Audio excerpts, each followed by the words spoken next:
Amaterasu, also known as the Lord of Heat Haze, is an ultimate skill awakened by Benimaru during his fight against Granite of the Imperial Guardians. This skill was further modified by Seal using the information obtained by analyzing Velgrind. The essence of Amaterasu is Heat Haze, which has two main characteristics. The first characteristic is the purest embodiment of the form-hide technique and its fundamentals.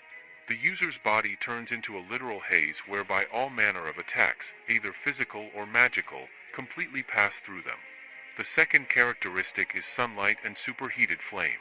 When these two characteristics are combined with Benimaru's swordsmanship, the resulting attack becomes incredibly powerful. Benimaru's ultimate skill, Amaterasu, is a formidable power that not only allows him to control fire and heat but also space and time. Now here's a question for you all. What is the highest evolution of Benimaru?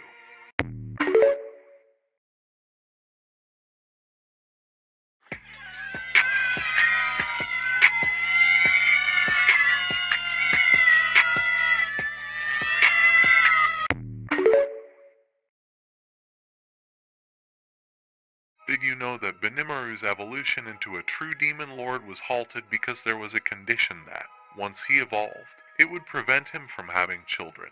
He decided to first fulfill his patriarchal duty as an ogre. This is where Mamaji and Alvis come into the picture, expressing their desire to marry Benimaru.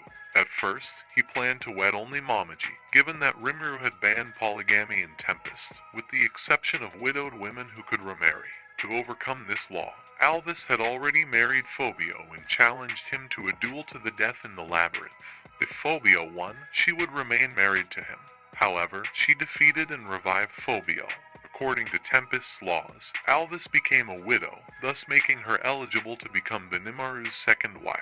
Benimaru accepted their love, and ultimately he married both Mamaji and Alvis. Before evolving into a true demon lord, he ensured that both Mamaji and Alvis became pregnant.